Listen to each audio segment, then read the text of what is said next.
우리는 어제 본문 말씀을 통해서 그 족보의 이야기를 통해서 인간의 실수와 실패 그리고 죄악에도 불구하고 하나님은 그들을 통하여 메시아의 길을 준비하시고 또 하나님의 뜻과 하나님의 일들을 이루어 가심을 보았습니다.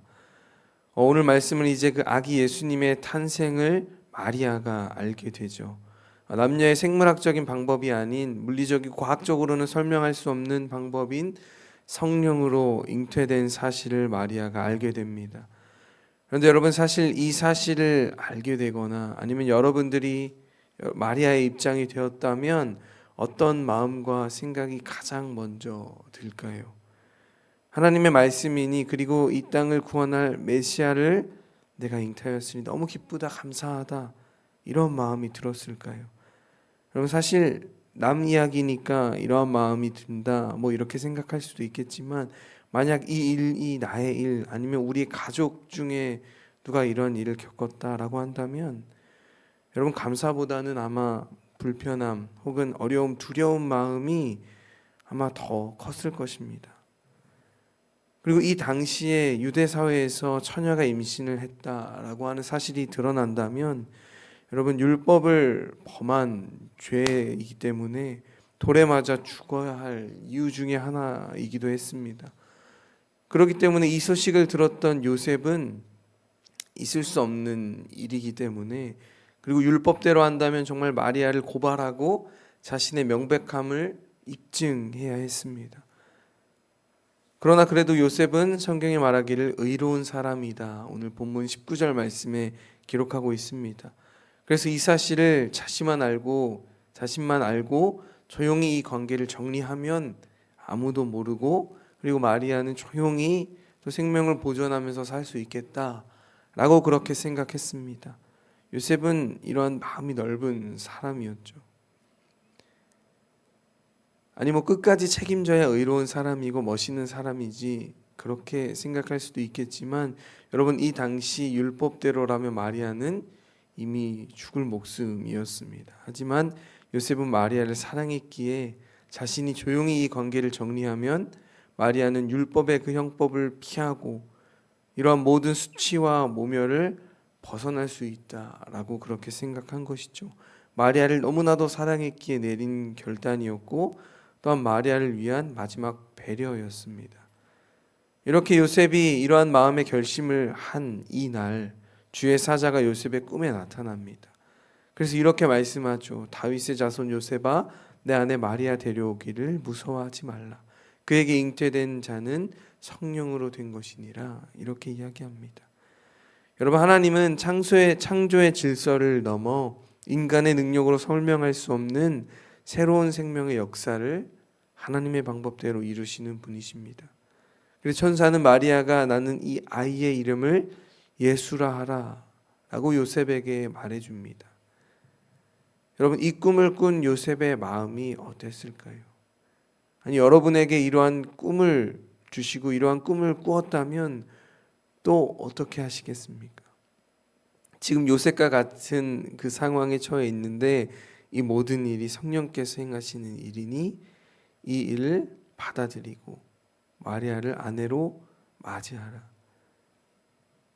여러분, 어느 누구 하나가 이는 있을 수 없는 일이다, 이 둘의 관계는 부적절하다, 여러분 이렇게 이야기하고 그것을 물고 늘어진다면 여러분 엄청 일이 이제 커지는 것인데, 하지만 이 모든 것들을 생각하지 않고 요셉은 그 하나님의 말씀을 믿었습니다. 여러분, 이 사실이 바로 여호와 하나님께서 주관하시는 일임을 믿고 성령으로 잉태된 그 태의 아기 예수, 여호와는 구원이시다 라고 하는 그 능력의 하나님을 믿고 이제 마리아를 아내로 맞이합니다. 여러분, 요셉의 꿈에 현몽한 주의 사자는 이 일이 의미대로 일어난 일이 아니라 오래전부터 하나님의 사람들 선지자의 입을 통해 이미 예언된 말씀이 성취된 것이라는 것을 요셉에게 말해줍니다. 그래서 이사야 7장 14절의 말씀에 기록된 그 말씀을 인용하는데, 보라, 처녀가 잉태하여 아들을 낳을 것이요 그의 이름을 임마누엘이라 하리라. 여러분, 이 임마누엘의 뜻은 이제 태어날 아기 예수님이 어떤 분이신지를 잘 드러냅니다. 바로 하나님이 우리와 함께 하신다라는 뜻이죠. 그리고 예수라는 이름의 뜻은 여호와는 구원이시다라는 뜻입니다. 즉 예수님은 하나님께서 함께 하심으로 하나님께서 이 세상을 구원하심을 나타내는 구원의 메신저로서 이 땅에 오신 것이죠.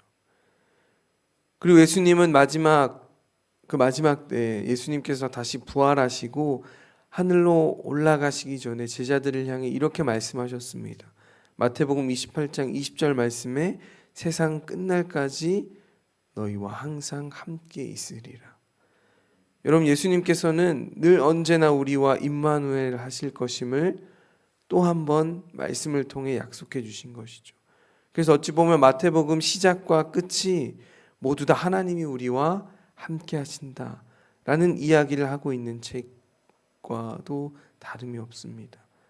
그분은 하늘 보좌에만 계시지 않고 늘 언제나 어디에 있든지 우리와 함께 하시는 하나님이시라는 것을 오늘 마태복음은 우리에게 말해주고 있습니다.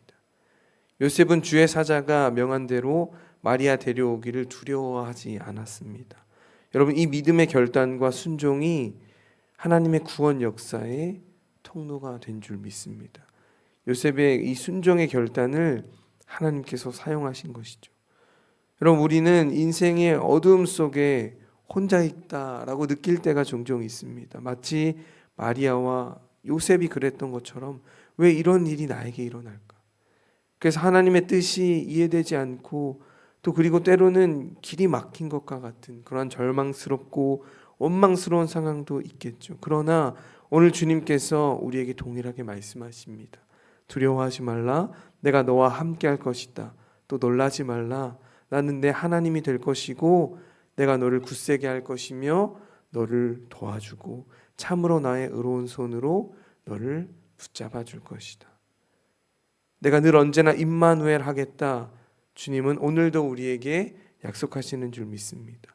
오늘도 이 임마누엘의 약속을 기억하며 두려움과 절망의 순간에서도 함께 하시는 주님을 바라보며 승리하며 나아가시는 저와 여러분들 되시기를 주님의 이름으로 간절히 축원합니다. 이 시간 함께 기도하도록 하겠습니다. 임마누엘의 하나님, 오늘도 이 새벽 우리를 깨우시고 말씀 앞으로 불러주심에 감사합니다. 말씀이 육신이 되어 우리 가운데 거하시고 멀리 계신 하나님이 아니라 우리와 함께 하시는 하나님을 오늘도 우리의 삶 가운데 찬양하며 나아갈 수 있도록 인도하여 주시옵소서. 주님, 마리아와 요셉처럼 우리의 인생에도 이해되지 않는 일들이 찾아오고 설명할 수 없는 상황 앞에서 두려움과 염려가 먼저 앞설 때가 너무나도 많이 있음을 고백합니다. 하나님의 뜻을 다 알지 못한 채 내 생각과 판단으로 결론을 내리려 했던 우리의 연약함을 용서하여 주시옵소서. 요셉이 주의 사자의 말씀을 믿고 두려움을 넘어 순종의 길을 선택했던 것처럼 오늘 우리도 주님의 말씀 앞에서 물러서지 않게 하시고 손해처럼 보이고 또한 오해받는 길이라 할지라도 그것이 하나님의 뜻이라면 기꺼이 순종할 수 있는 그런 믿음의 결단이 있게 하여 주시옵소서. 주님께서 두려워하지 말라 내가 너와 함께 하겠다 하신 이 임마누엘의 약속을 마음에 새기게 하시고 또한 오늘 하루를 살아가며 가정과 일터와 우리의 관계 속에서 우리의 말과 선택과 걸음이 주님의 임재를 드러내는 통로가 되게 하여 주시옵소서. 그래서 우리를 통해 하나님이 함께 하신다는 그 사실이 세상 가운데 증거되게 하여 주시옵소서. 오늘도 세상 끝날까지 우리와 함께 하신다는 그 약속의 예수 그리스도의 이름을 의지하며 나아가는 우리 모든 성도님들 될 수 있도록 인도하여 주시옵소서. 감사드리며 우리 주 예수 그리스도의 이름으로 간절히 기도하옵나이다. 아멘. 주여, 주여.